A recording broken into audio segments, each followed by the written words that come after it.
ಚಿಕ್ಕಬಳ್ಳಾಪುರ ತಾಲೂಕು ಅಗಲಗುರ್ಕಿ ಗ್ರಾಮ ಪಂಚಾಯಿತಿ ಉಪಾಧ್ಯಕ್ಷ ಸ್ಥಾನಕ್ಕೆ ಚುನಾವಣೆ ನಡೆದಿದ್ದು ನೂತನ ಉಪಾಧ್ಯಕ್ಷರಾಗಿ ಶಿಲ್ಪಾ ವಿರೋಧವಾಗಿ ಆಯ್ಕೆಯಾಗಿದ್ದಾರೆ.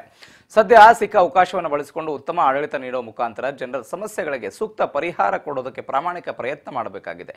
ಇದಲ್ಲದೆ ಅಭಿವೃದ್ಧಿ ಕಾರ್ಯಗಳನ್ನು ಕೈಗೆತ್ತಿಕೊಂಡು ತ್ವರಿತವಾಗಿ ಪೂರ್ಣಗೊಳಿಸಿ ಅಗಲಗುರ್ಕಿ ಗ್ರಾಮ ಪಂಚಾಯಿತಿಯನ್ನು ಮಾದರಿ ಪಂಚಾಯಿತಿ ಮಾಡುವುದಾಗಿ ಶಿಲ್ಪಾ ವಿಶ್ವಾಸ ವ್ಯಕ್ತಪಡಿಸಿದ್ದಾರೆ.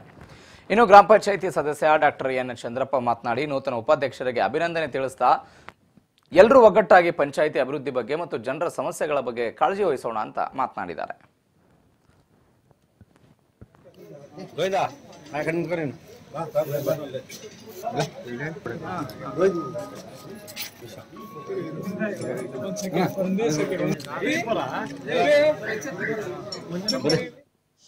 ಚುನಾವಣೆಯಲ್ಲಿ ಏನಾಗಿದೆ, ಇವತ್ತು ನಮಗೆ 19 ಜನನು ಒಮ್ಮತದಿಂದ ಅವಿರೋಧವಾಗಿ ಎನ್ ಶಿಲ್ಪಾ ಮೇಡಮ್ ಅವ್ರನ್ನ ಆಯ್ಕೆ ಮಾಡಿದ್ದಾರೆ.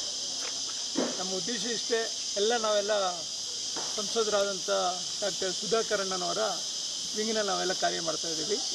ಹಾಗಾಗ್ಬಿಟ್ಟು ಅವ್ರಿಗೂ ಕೂಡ ಧನ್ಯವಾದಗಳು ಅರ್ಪಿಸ್ತಾ ಇದ್ದೇನೆ. ಹಾಗೆಯೇ ನಮ್ಮ 19 ಜನ ಏನು ಸದಸ್ಯರಿದ್ದೇವೆ ಎಲ್ಲರೂ ಒಮ್ಮತದಿಂದ ಕೂಡಿ ಈ ಒಂದು ಆಯ್ಕೆಯನ್ನು ಮಾಡಿರ್ತಕ್ಕಂಥದ್ದು. ಇದರ ಉದ್ದೇಶ ಏನಪ್ಪ ಅಂದರೆ, ನಮ್ಮ ಗ್ರಾಮ ಪಂಚಾಯತಿ ಅಭಿವೃದ್ಧಿ ಆಗಬೇಕು ಮತ್ತು ಇದರಲ್ಲಿ ಅವಕಾಶ ಎಲ್ರಿಗೂ ಸಿಗಬೇಕು ಅಂತಕ್ಕಂಥದ್ದು. ಯಾಕೆ ಈಗಾಗಲೇ ಇಬ್ಬರು ಉಪಾಧ್ಯಕ್ಷ ಕಾರ್ಯ ಮಾಡಿದ್ದಾರೆ, ಇವ್ರಿಗೂ ಒಂದು ಅವಕಾಶ ಸಿಕ್ಕಲಿ. ಯಾಕೆಂದರೆ